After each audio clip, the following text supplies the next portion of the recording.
আসসালামু আলাইকুম।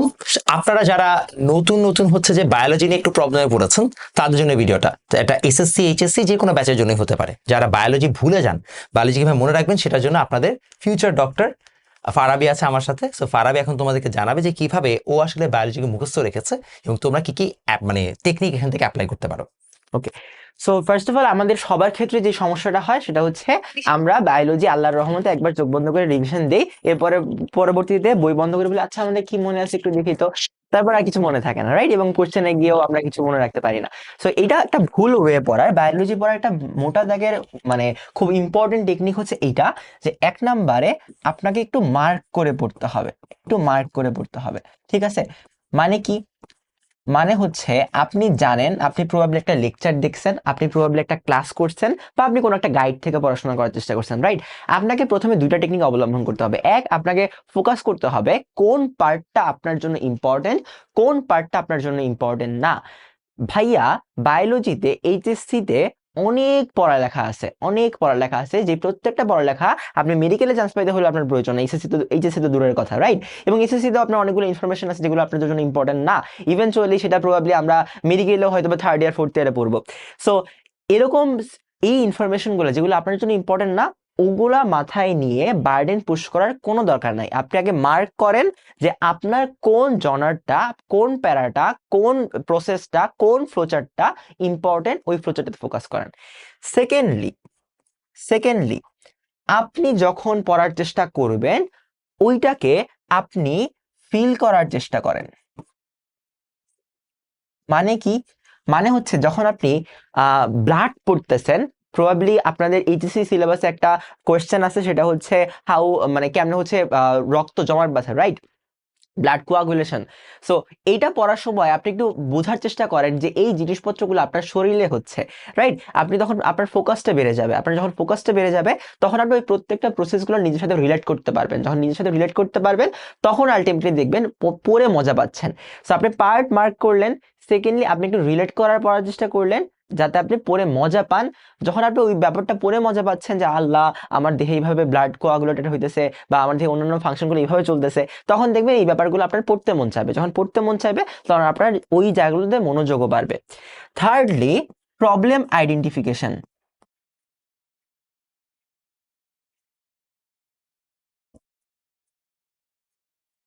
আমরা একটা চ্যাপ্টার পড়লাম, সেটা হতে পারে রেসপিরেটরি সিস্টেম অথবা আমাদের ব্লাড সিস্টেম। একটা চ্যাপ্টার পড়ার পরে আমরা একটু এমসিকিউ সলভ করা ট্রাই করব, আমি কেন স্পেসিফিকলি এমসিকিউ বললাম, কারণ আপনার এমসিকিউ বইয়ের অনেক চিপা চাপা থেকে আসে।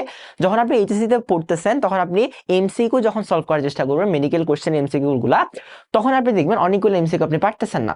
এবারে যেই এমসিকিউ গুলো আপনি পারতেছেন না, ওই এমসিকিউ যেই টপিক থেকে আসছে সেই টপিকটা আইডেন্টিফাই করেন। তার মানে আপনি কি আইডেন্টিফাই করবেন? আপনি টপিক আইডেন্টিফাই করবেন। এবার যখন আপনি টপিকটা আইডেন্টিফাই করলেন, ওই টপিকটা আপনি বই থেকে বই থেকে পুরো টপিকটা পড়ে ফেলেন। বই থেকে পুরো টপিকটা পড়ে ফেলেন।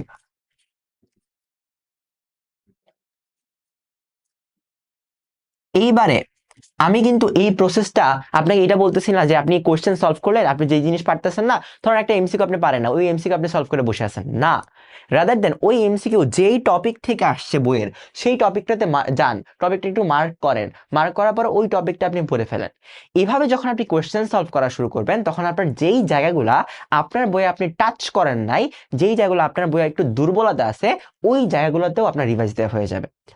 যখন এই প্রসেসটা সম্পন্ন করলেন, লাস্ট হচ্ছে আপনি যখন নেক্সট কোনো চ্যাপ্টার পড়বেন,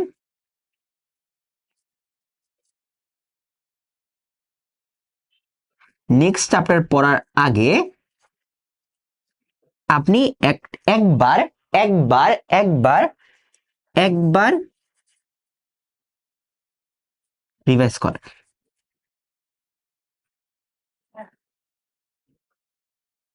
ঠিক আছে, তার মানে আপনি যখন নেক্সট চ্যাপ্টারে যাচ্ছেন তখন একবার চোখ বুলান, একটা গ্লান্স দেখেন যে আচ্ছা এই টপিকগুলো আছে, এই টপিকে এইটা আছে, এই টপিকে এইটা আছে, এই টপিকে এইটা আছে।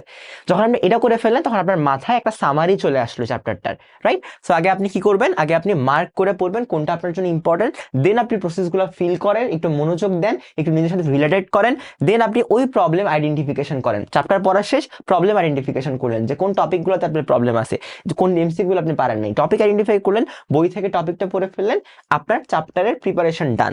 এবার আপনি যখন নেক্সট চ্যাপ্টার পড়বেন তার আগে একটা গ্লান্স চ্যাপ্টারটা দেখে নেন, তাহলে আপনার চ্যাপ্টারটার বেসিক যে সামারি, সেই সামারিটা মাথায় চলে আসবে, পুরো চ্যাপ্টারটা আপনার মাথায় চলে আসবে এবং ম্যাক্সিমাম পোর্শন আপনার পড়া শেষ হয়ে যাবে। বায়োলজি পড়তে হবে আপনারা যখন এই এইচএসসি অথবা এইচএসসি লেভেলে আসেন।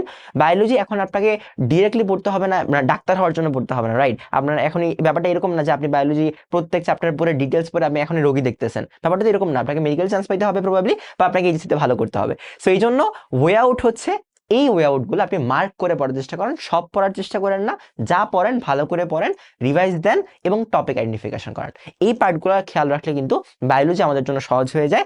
এবং আমি আগের ভিডিওতে প্রবাবলি বলছি যে বায়োলজি পড়াটা ইম্পর্টেন্ট হচ্ছে নেমোনিক দিয়ে পড়া, যে পার্টগুলো অনেক বেশি মুখস্থ করা লাগে ওই পার্টগুলো একটু নেমোনিক দিয়ে পড়ার চেষ্টা করেন, দেখেন বায়োলজি ইজি আসলে। সো এত বেশি মানে হেক্টিক না ব্যাপারটা, বাট স্টিল আপনি যদি একটু পড়াশোনা করতে পারেন হয়ে যাবে ব্যাপারটা। So thank you very much.